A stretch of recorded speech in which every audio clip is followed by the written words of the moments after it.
Hello there, friends. Welcome to our summer review, day 14. We are cruising right along through this week. You'll want to make sure that you are on numbers 27 and 28, following right along with many of the things that we've already done this week. Make sure your name's on your paper and let's get started.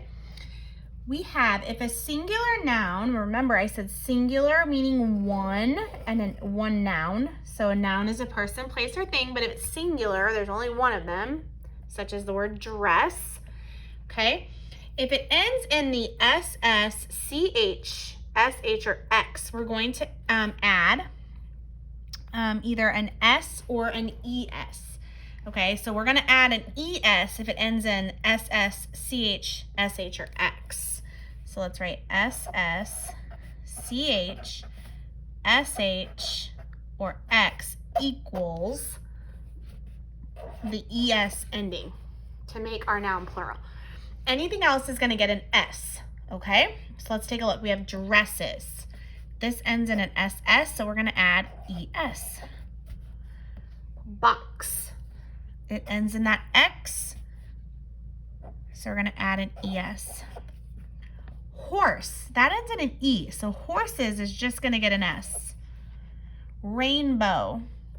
Just an S. Car, just an S. Wish, it ends in that SH, so it's going to be ES, wishes. Lunch, we've got that CH, so lunch es. And crayon, which is crayons, just one S.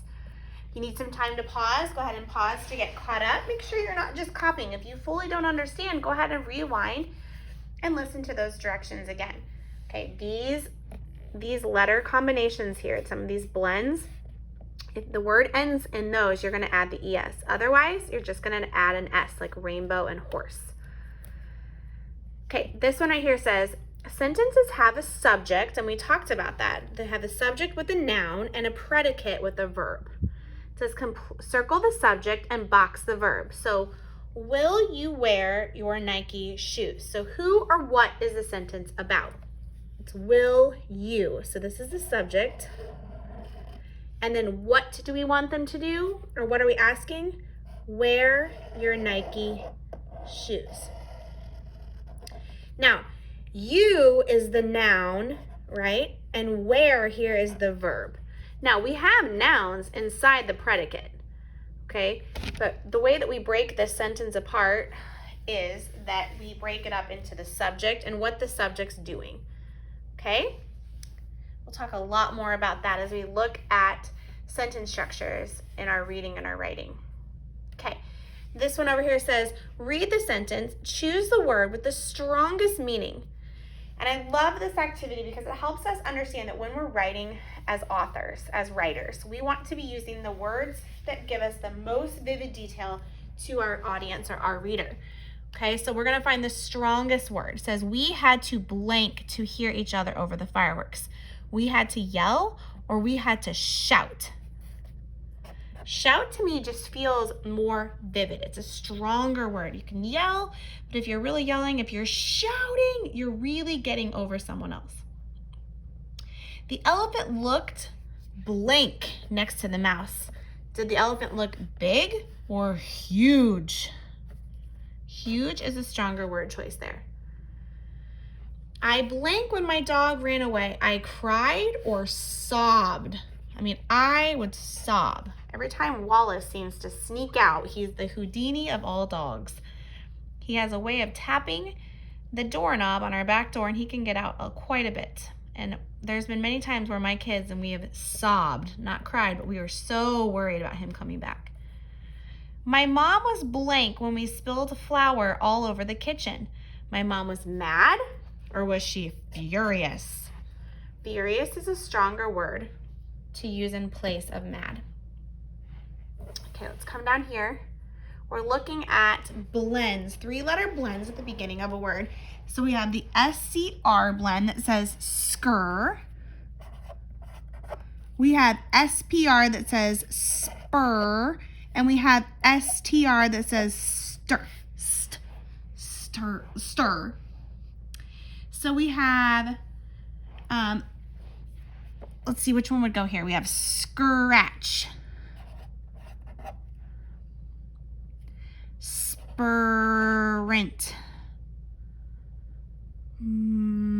stripe, scrape, strong, spring, strap, and sprout. I think about those. Those aren't easy. Make sure you really understand that, okay? Not just copying. Try to figure out which three-letter blends make the most sense. All right, this one says, rewrite the sentence with correct capitalization and punctuation. We ate M&Ms and popcorn at the movie. We ate, it should look like this, M&Ms, and popcorn's not going to be capitalized. And why? It's important. I mean, it's a noun, but is it as important as M&Ms? M&Ms is actually the name of that kind of candy. Popcorn is just popcorn. So we're not going to capitalize popcorn at the movie. If it told us like exactly what movie it was, we could capitalize it. But right now, just in plain old movie like that, not as important. Pause the video if I'm going too fast. Rewind if you need to. Add dis. Remember, dis means to not, or opposite of. Add dis to the words in the box, then write each word in the correct column. So we have disinfect. Okay, we're gonna have to squeeze these in. Disinfect. Disqualify. It's the worst when you get disqualified. You wouldn't say dishappy, you would say unhappy. So happy is gonna go over here. You could disown something, means you're not gonna claim it anymore. You wouldn't say distie, you would say untie. So tie is gonna go in this column. You could dislike or unlike. Well, wait a minute, let me think about that. Dislike, unlike. You would do dis. I dislike something. So you should have 4 words in this category and 2 over here. See if you can use the words disinfect, disqualify, disown, and dislike at home with your family. They'll be like, woo, you sound so smart today. Fancy words, stronger word choices. Okay, go ahead and take a look at mine. Make sure everything looks good on your end. Share your work with me. I always love to see it. If not, it's okay. This is just for your practice and review. Once you're finished, you're going to want to swap out your page with our math for today. This page should also say 27 and 28 for the numbers here in the little boxes. So you want to make sure you're following along with me. And let's get started. I'm out of breath because I record these all at one time. Can you believe that? It's a Sunday right now, and I'm actually recording every single video for you so they're ready to go for the week. So I kind of run out of breath doing this for about an hour straight. So I apologize if I'm breathing too strong in the video.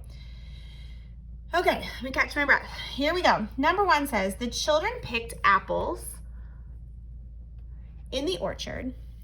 The line plot shows how many children picked which amount of apples.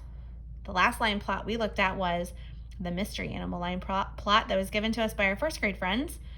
So this one's very similar. We have a title at the top, the number of apples picked.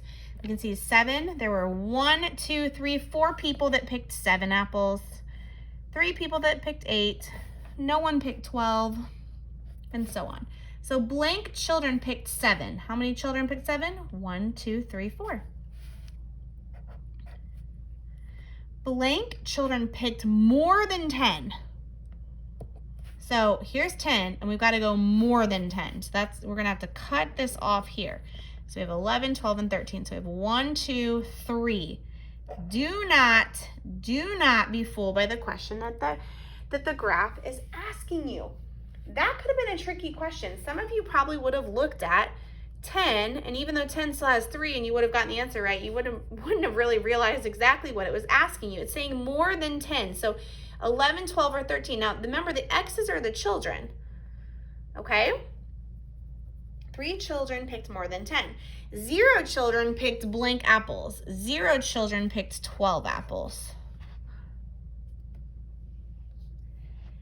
Here's some coins. Remember, I've told you this over and over again. Get out coins, have them there, take a look at them and examine them. Write the total amount. Don't forget the cent sign. So these are all the same. They're actually they're quarters, so they're each 25 cents. So 25, 50, 75 cents. Okay. Let's look over here at some fluency subtraction using our different place value strategies. So we have 6 minus 4 is 2. Here's your 6 and your 4. That 2 is not going to change. That group of 5, that group of 10 right there, there's 5 of them. That just carries over. 9 minus 5 is 4. Here it is again. 24. 10 minus 3, 10, 9, 8, 7. Now, you might be going, I don't know what to do here. Well, you're going to bring one group of 10. So 80 minus 3 is 79, 78, 77. The 7 still stays the same. This is the area where you would have been like, what do I do here? Well, we're borrowing a group of 10. So that one's going to naturally drop down a group of 10. That one's a little more tricky, but it's not hard to solve. You could even do that with your fingers if you had to by counting backwards. 80, 79, 78, 77. Okay? The question below it, understanding fractions of wholes. So it says, how can the exact same shape be half of one rectangle, but also a third of another? And this is what we've been doing when I've said we're going to talk about equivalent fractions. Think about the circle. When the circle is divided in half, but then another circle is also divided into fourths. So how can the exact same shape be half of one rectangle, but also the third of another? Let me look at this again. How can the exact same shape be half? Well, it's an equal part. So whether this one is a single whole, it's still equal to this side.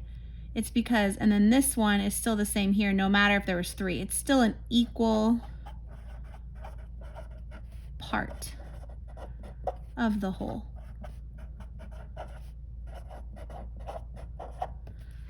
Let's take a look at the clocks. Okay. I know it's hard to see on here and my marker's kind of fat, but we look at the hour hand first. It's not halfway between the 11 and the 12 yet because it's over here on the quarter hour or the 15. So we're going to draw a line out. It's the number before the line. So this is 11, 5, 10, 15, 11, 15. This one is 7 o'clock. Extend it out, 1:30. And then process of elimination. Look, this one though, let's actually do, oops, you can't see it. Let's actually do the math. So we're gonna stretch out the hour hand. It's 4, 5, 10, 15, 4, 15. Let's look down here below the number line. It says, write the missing tens on the number line. This is easy peasy for us. 10, 20, 30, 40, 50, 60. The dot is at 49. See that? It's like right before the 50. So 49 is between 40. This is kind of like what we've been doing with rounding. 40 and 50. It's between this one and this one. But it's closest to which number? 50. I'm so thankful for this question today because this is exactly what we've been doing with our rounding and our everyday math. All right, it says draw an equal number of potatoes in each pot. So I have 4 pots, and I've got 1, 2, 3, 4, 5, 6, 7, 8 potatoes. So 8 potatoes divided by 4 pots. How many potatoes are gonna go in each pot? Let's find out. So we've got 1, 2, 3, 4. See, I'm dividing it equally. 1, 2, 3, 4. 8 potatoes divided by 4 pots are 2 potatoes in each pot. Or I can say 2 times 4 is 8. Right? This is a 1/4 of a cake. Draw the rest of the cake. Okay, I'm gonna make my cake like a square. That's 1, that's 2/4 or a half. There we go. There's the rest of the cake. Each piece is a 1/4. Remember though how I said there is still a half? Watch this. So here's our cake, and each of these is 1/4. But if I shade in 2/4, see how I did 2/4? It's really the same as 1/2 of the cake. That is equivalent fractions. Okay, double check your work with mine. And that's it for today. Boys and girls, I'm gonna go ahead and have you stop the video for today. Originally, we had 2 pages to do in our everyday math review and pre-teach packet, but we are actually not going to do them. So I'm gonna just show you, actually don't stop the video. I'm gonna show you really quickly here which pages would have come next. And that is this one and this one. We are not going to do these, okay? I'm going to go over more of this when we get into class. Some of it we could do, but we're just going to skip. We're going to skip these for today, and we'll go over this when we actually are together or have some more time as we're navigating through some of these units. So we're going to skip. All right, so you are done for today. Great job, everyone. I'll see you back here tomorrow.